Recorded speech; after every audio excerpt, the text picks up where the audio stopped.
Okay, we're going to go through the answers here on 9.6. So hopefully you already have those back. If not, you'll want to pause here and get those handed out so that you can check your answers. So in this case, we have a series circuit, just like we've been talking about. We've got some different resistors on here. And I did forget to change these, but hopefully you guys, I think Nick figured it out, that the K here means 1,000. That was just a brain fart for me. I was going to change them all to give the actual values. But here, 6.8 kiloohms really means 6,800. And here, the 2.2 kiloohms will be 2,200. Here, this would just be 1,000. And then the other one is already in ohms. So, in that case, it makes it a little bit off. Sorry if that confused you. The first thing that I would do for this circuit, analyzing this circuit, for me, would be just to find the overall voltage. So that's going to go in this blank right here, the total voltage. And if we look at this, what we needed to look at is the batteries. So it's nice that the batteries are right next to each other. Here we can see that as we go around, if we pick right here and we decide to go this way, it goes little, big, and then big, little, big, little. That tells us that these batteries are working against each other. So even though we've got 6 volts and 9 volts here, the total voltage is only 3. Okay, the next thing that I would do is to find the overall resistance. In a series circuit, we can just add up all the resistances of all the resistors. So if we take 1,000 plus 2,200 plus 6,800 plus 470, we get a total resistance of 10,470. Or if you want to stick with the kiloohms there, that would be 10.47 kiloohms. Okay? Now, the next thing that I would do for this circuit, well, the next thing that you have to do before you can calculate anything else, is to find the total current. Because it's a series circuit, we know that the current is going to be the same all the way throughout. And in fact, we can actually look at that and go, okay, I don't need to know the current for all of these resistors because they're all the same. Every single one of them has to be the same as the total. That's the way series circuits works. And so all we really need to find is the total current there. To do that, we use Ohm's law. The current equals the voltage divided by the resistance. Okay, so in this case, we take our total voltage of 3, and we're going to divide it by the 10,470. We see we get a very small current here. In fact, we would measure this in what we call milliamps. But since we really haven't talked about that, we can just write it down. It's 0.0000287 amps. Okay. Now your calculators, depending on which type of calculator you use, may have given it to you in scientific notation, which would be 2.86 e to the negative fourth. 2.87 e to the negative fourth, which is the same number. Okay. The next thing that we need to do is to figure out what the voltage is going to be across each resistor. And again, we're going to use Ohm's law, but we already have a current, so we can use that. And for every resistor, we're just going to multiply it by the resistance. So if we take that and we multiply by resistor number 1, which is 1,000,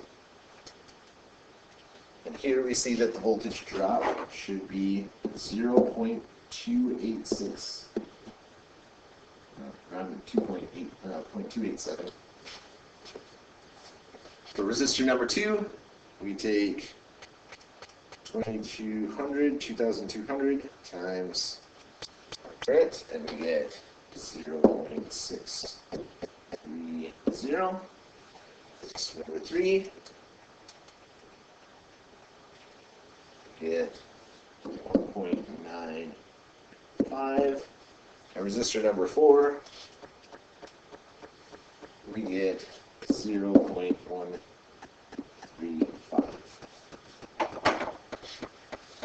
Okay? Now, before you move on to the power, the thing that I always like to do, is to check. And when we add up all of our resistances here, or sorry, all of our voltages here, we should get something pretty close to 3. So if we take 0.287 plus 0.630 plus 1.95 plus 0.135, and I get 3.002, and that is definitely close enough to 3. That 0.002 is just from the rounding that I did when I wrote these other numbers down, these voltages. So we've got everything filled out except for our power. And the power we have to calculate using the other equation. Power equals the current times the voltage. So for each of these, we're going to take the current that we had, and we're going to multiply it by the voltages that we just calculated, the stuff in green right up here. So with this bottom column should just be that times our total current.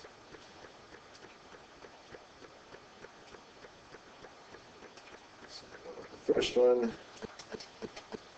we should get 0.00008 watts. Oh man, that's hard to write in there.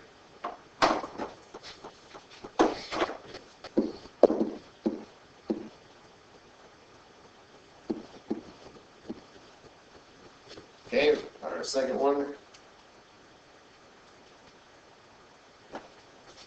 we get 0.008 watts. Our third one,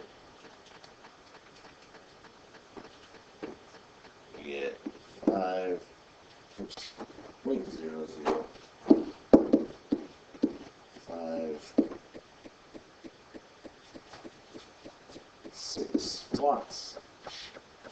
And then the last one here is going to be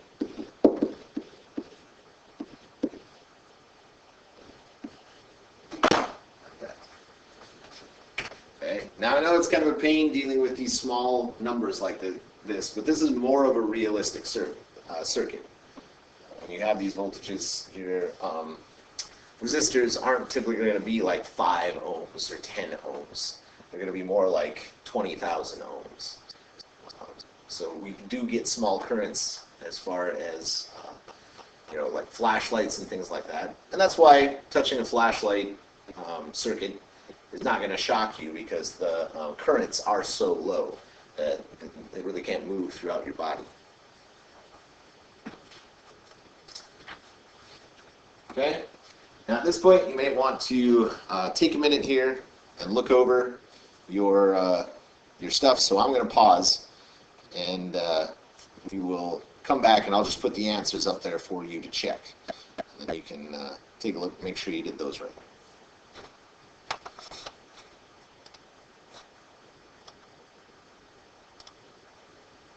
Okay, here's the answers for the bottom circuit, so you can take a minute and check those.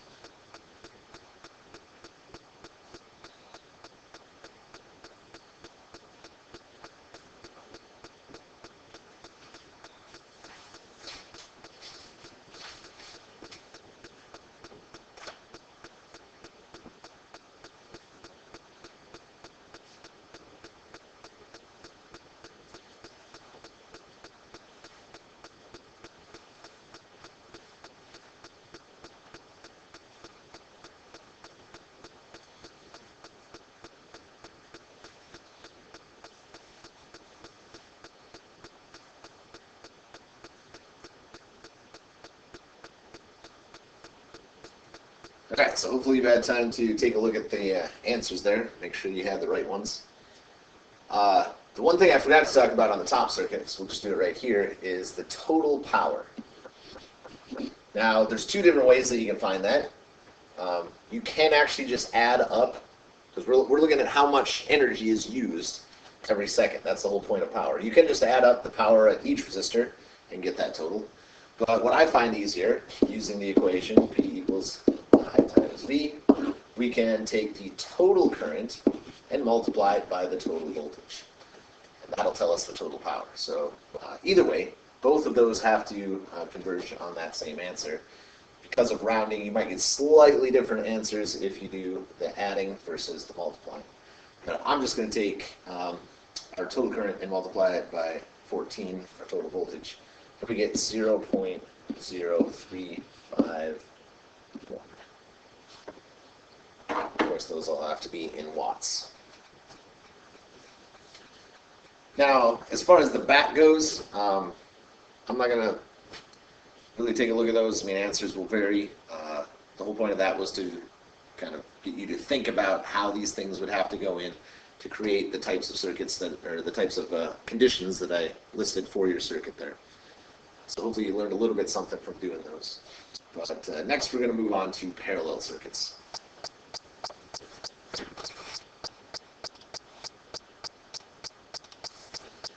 Okay, so here we have a parallel circuit. It's a pretty simple parallel circuit. It's about as simple as you can get for a parallel circuit, actually. We've got a voltage source, a battery. Let's give it a voltage of 6 volts. We've got 2 resistors here. We're going to give them different resistances. So let's say this one's 5 ohms, and this one is 12 ohms. And again, as I said before, in a typical circuit, those probably aren't going to be the resistances. They'll be much higher, but just to make the numbers easy for learning this, that's what we're going to start out with. The other thing that you'll see in a series circuit is these spots right here, which we call nodes. And a node is basically just a place where more than 2 wires come together.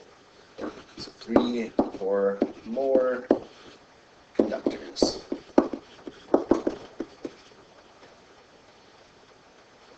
Okay? Now we wouldn't necessarily have to put those there. In fact, shake this. You know, we could have it set up like this. And you can see, okay, there's 3 wires that come together there. But we put them there to kind of focus our attention because there's some interesting things that's going to happen with the current at those places. So we're going to put that back, make sure that we have it in there. Okay? Now, as far as voltage goes here, we'll cover that, how that can change if we put more than one battery on a series circuit, or sorry, a parallel circuit. So we're just going to deal with resistors for today. So our total voltage here is just 6 volts. We've just got the one battery. Now, the thing about a series or a parallel circuit compared to a series circuit is that the voltage in each of these, what we call loops, would be the same. So looking at this, we have 2 different paths that we can get back to the battery once we leave it. So if we leave the battery here, and we go along this way, here we reach the node is basically a crossroads. Okay, the electricity can go one of 2 ways, and it'll go both ways. But this would be one direction that it could go, through this one resistor to get back to the battery. And then another color will go, it could go through this resistor down here and get back to the battery. So each of those paths we call a loop. And so, oops, I don't want to really take that off. My green line here. This would be one loop, the red would be another. Mess with my stuff.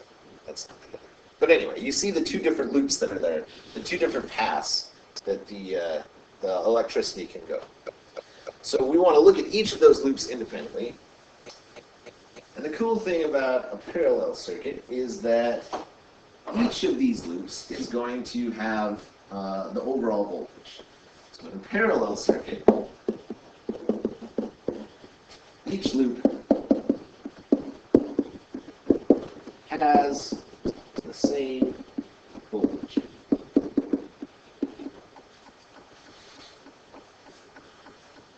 So in a series circuit where we have to go, okay, our overall voltage is this. Once we find the current, then we can go and we can calculate the voltage drop at each resistor. A parallel circuit's a lot easier. If we go, what's the voltage drop at this resistor? It's 6 volts. What's the voltage drop at this resistor? It's 6 volts. It's always 6 volts. We could add on as many parallel circuits as we want here, as many resistors in parallel, and every single resistor from one side to the other, the voltage would drop 6 volts. Now we could throw 2 resistors next to each other. Those would be in series, and that would make things more complicated, and we'll get to that down the road. But for a simple setup like this, we could draw a whole other situation down here with a resistor in it, and it would still be 6 volts. I don't care how big the resistor is. This one could be 12 million ohms, and we wouldn't get much current through it, but the voltage would be 6 volts. So that's the cool thing about the parallel circuits. Voltage is real easy. When you start filling out problems and analyzing circuits, you just go along. Every single resistor has 6 volts, as long as there's no other resistors on that loop. Okay? But we know from our equation, current equals voltage divided by resistance. If the voltage is the same, that means the current has to be different in each loop, and it will be. So if we want to calculate what the current is in each loop, we use Ohm's law here. Each of them is 6 volts, but we're dividing by different resistances. So in the first one, 6 divided by 5, we get a current of 1.2 amps here to here. And for the other one, 12 divided by 6, we get, actually punch that into the calculator, what an idiot. We get 2 amps. That's going to be from here to here. So each of those loops will have, kind of, I shouldn't say loops, each of those resistors will have its own current. But that means here at these nodes, they shouldn't use black there, let's use red. At this node right here, it's got one current coming in from one way at 1.2 amps. It's got another current coming in the other way at 2 amps. That means right here, the supply wire, remember the supply wire is the one that is connected directly to the battery, the supply wire has to have 3.2 amps.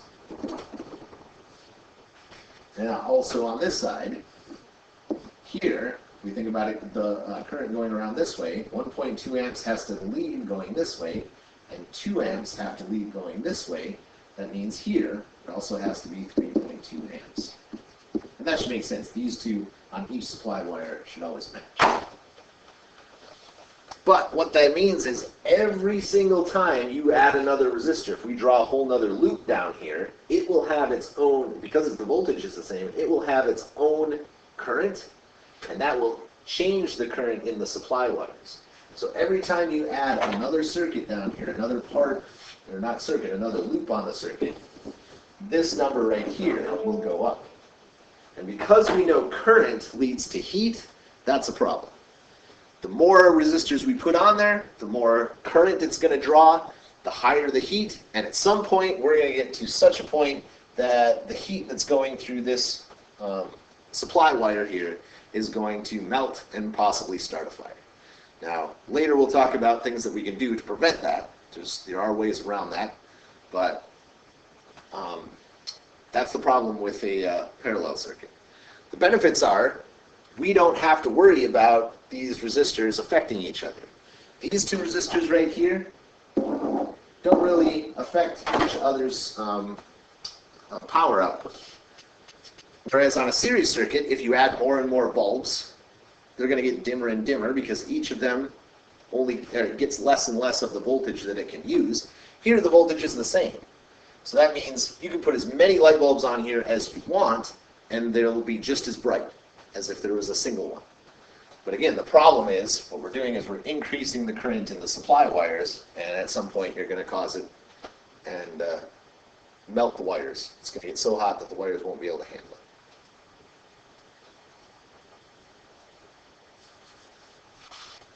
So, I think that's all I have for parallel circuits right now.